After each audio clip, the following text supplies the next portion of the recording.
It may be 4 a.m. when I cracked open my first beer in Los Angeles, but it was 12 p.m. somewhere else. And that place was Glasgow, which is going to be a little greener for the next, I'd say the next few months, until this game happens again, because the Old Firm is back and Celtic leave their footprint on it this season. 5-1. They absolutely devour Rangers, right? And I'm gonna, right, that was obviously me just letting out some steam and laughing, alright?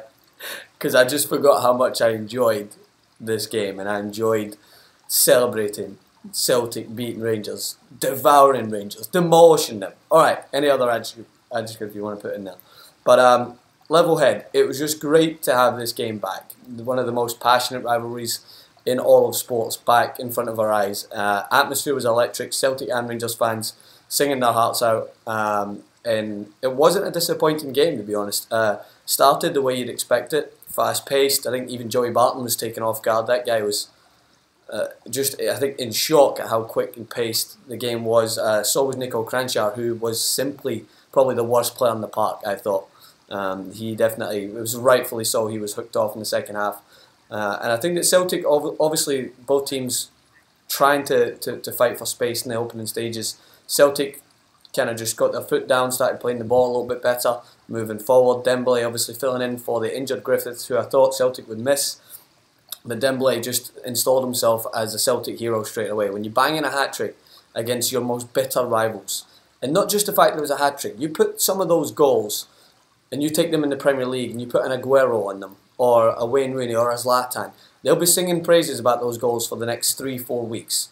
Some of his finishes were impeccable. That goal that he scored, in which he took the ball so cleanly, beautiful first touch, then sends Sendros back to whatever labouring job he was doing before he came back into world football. I think he needs to question that decision. Sends him on his ass and then slots it home. It was a beautiful piece of play from Dembele, and I think that he is definitely taking his chance to be the star man up top, and showcase that Lee Griffiths isn't the only one who can bang in goals up there. Him, Scott Sinclair, their movement off the ball, second to none. Rangers couldn't deal with it at the back. They looked all over the place whenever those two started to interchange, but it wasn't always that smooth. When Celtic went 2-0 up, of course Dembele banged in his first from a cross ball, and it was just before half-time, and Celtic were looking confident, but Rangers showcased that you can never really count them out. Kenny Miller, who's forever going to be that piece of chewing gum on my shoe that I'm never ever going to get to shake off, just scores. He didn't score. He's so close to grabbing his 100th goal for Rangers. His looping header was eventually touched in, but Celtic exposed at that point, a ball in behind, in which it was a nice goal, to be fair, and Rangers showcased that they could be dangerous. And right before half time, that's, as everyone knows in the world of football, it's probably the most one of the worst times to concede, is to concede just before half time. So at that point, I'm thinking to myself, Celtic could come out in the second half. It could go two ways. Rangers could get back in the game, make it 2 each, and it's going to be a fight right up to the death. Or Celtic can grab a goal and kind of just hit their confidence. So Celtic did that after kind of 5 minutes of back and forth, and it was delightful to watch. The movement from Celtic's, the possession that Celtic were able to maintain.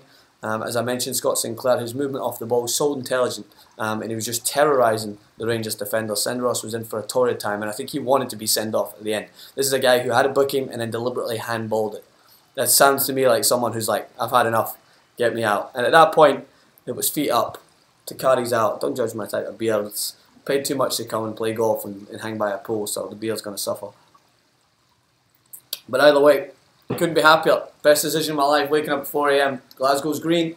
I'm delighted to be back watching the Old Firm. I'm sure things won't be as easy moving forward, but Celtic were singing from the rooftops that this was merely going to be another kind of day at the office. We're taking care of an opponent that isn't up to their standard. And as for this game shows, Rangers aren't. Not yet anyway, and Celtic could not be in higher confidence going into their midweek clash against a slightly better opponent than what they just faced. I think Barcelona's their name.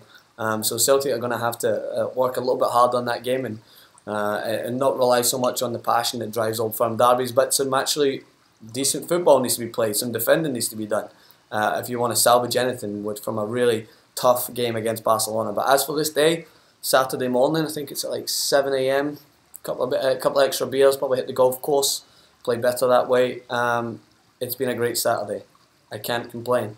I hope yours has been well too. I hope if you're on the right side, it's been fun. And I hope if you're on the other side, take out your anger in the comment section. Everything else, peace.